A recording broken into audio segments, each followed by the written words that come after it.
ത്രിയേക ദൈവത്തിന് സ്തുതി.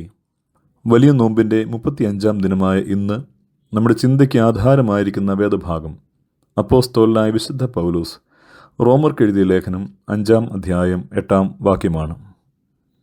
ക്രിസ്തുവോ നാം പാപികളായിരിക്കുമ്പോൾ തന്നെ നമുക്ക് വേണ്ടി മരിക്കയാൽ ദൈവം തനിക്ക് നമ്മോടുള്ള സ്നേഹത്തെ പ്രദർശിപ്പിക്കുന്നു. The love proven in ultimate sacrifice.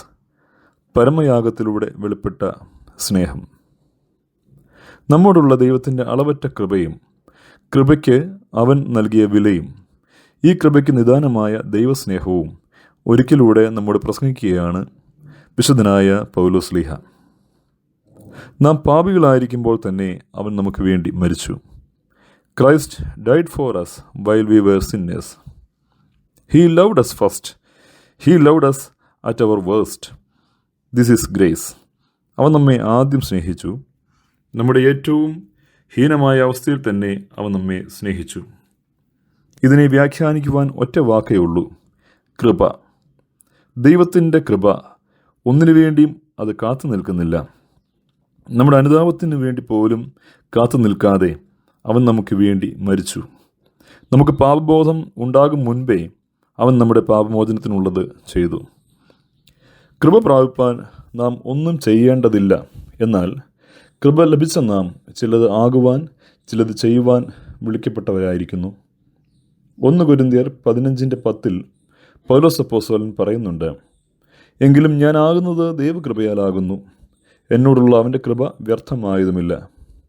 അവരെല്ലാവരേക്കാളും ഞാൻ അത്യന്തം അധ്വാനിച്ചിരിക്കുന്നു, എന്നാൽ ഞാനല്ല, എന്നോടുള്ള കൂടെയുള്ള ദൈവത്തിൻ്റെ കൃപയത്രേ. അനർഹമായിരിക്കെ ലഭിച്ചതാണ് ഈ കൃപ. എന്നാൽ നമുക്ക് ലഭിച്ച അവൻ്റെ കൃപ വ്യർത്ഥമായി പോകാതിരിപ്പാൻ, കൃപയ്ക്ക് യോഗ്യമായ ജീവിതം നയിപ്പാൻ നമുക്ക് ഇടയാവണം. കൃപ അന്വർത്ഥമാക്കുന്ന ജീവിതവും പ്രവൃത്തിയും കൊണ്ട് ദൈവത്തിന് മഹത്വം കരയറ്റുവാൻ നമുക്ക് കഴിയണം. അതിന് വീണ്ടും നമ്മെ സഹായിക്കുന്നതും അവൻ്റെ കൃപ തന്നെയാണ്.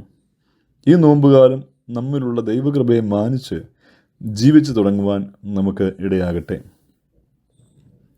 അവൻ പാപികളായി നമുക്ക് വേണ്ടി എന്തെങ്കിലും നൽകി എന്നല്ല, ജീവനെ തന്നെ നൽകി എന്നതാണ് നമ്മുടെ വീണ്ടെടുപ്പിൻ്റെ മർമ്മം. ഡിട്രിച്ച് ബോൺഹോഫർ എന്ന ജർമ്മൻ വൈദികൻ നാസി പീഡനകാലത്ത് എഴുതിയ ദ കോസ്റ്റ് ഓഫ് ഡിസൈപ്പിൾഷിപ്പ് എന്ന ശിഷ്യത്വത്തിൻ്റെ യഥാർത്ഥ വെല്ലുവിളിയെക്കുറിച്ചുള്ള പുസ്തകത്തിൽ ഇങ്ങനെ പ്രതിപാദിക്കുന്നു: grace is freely given by God, but it is costly, not cheap. നമ്മുടെ രക്ഷയ്ക്ക് പുത്രൻ നൽകിയത് സ്വന്തം പ്രാണനാണ്. സൗജന്യമായി ലഭിച്ചതിന് വില കൽപ്പിക്കുവാൻ നമുക്ക് മിക്കപ്പോഴും കഴിയാറില്ല. രക്ഷയും വീണ്ടെടുപ്പും സമ്പൂർണമായ കൃപയാണ്, സൗജന്യമാണ്. എന്നാൽ അതിൻ്റെ വില നമ്മൾ മറന്നു പോകുന്നു എന്നത് നമ്മുടെ ജീവിതത്തിൽ അനുദിനം നാം വെളിവാക്കുന്ന കാര്യമാണ്. നാം അധ്വാനിച്ച് നേടിയതിനെ നാം വില കൽപ്പിക്കാറുള്ളൂ. എന്നാൽ നാം അധ്വാനിക്കാതെ, ഒന്നും നൽകാതെ ലഭിച്ചവയാണ് യഥാർത്ഥത്തിൽ നമ്മെ സമ്പന്നരാക്കുന്നത്.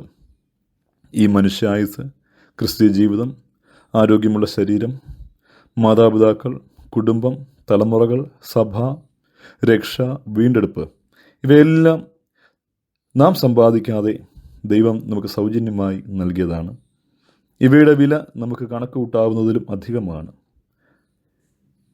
ഇതിൻ്റെ ഒരു അംശത്തോളം വരികയില്ല നാം അധ്വാനിച്ച് നേടിയതൊന്നിനും. അതുകൊണ്ട് ദൈവം തൻ്റെ കൃപയാൽ നമുക്ക് സൗജന്യമായി നൽകിയവയെ ഓർത്ത് അധികം സ്തോത്രം ചെയ്യാനും, സകലതിനും വിലയായി അവൻ തൻ്റെ പ്രാണനെ നൽകിയതിനാൽ നമ്മുടെ ശിഷ്യത്വം വിലയുള്ളതും വില നൽകാൻ വിളിക്കപ്പെട്ടതും ആണ് എന്നോർക്കുവാനും നമുക്ക് സാധിക്കണം.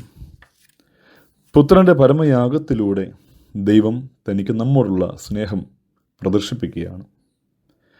We the sinners were not worthy to be loved.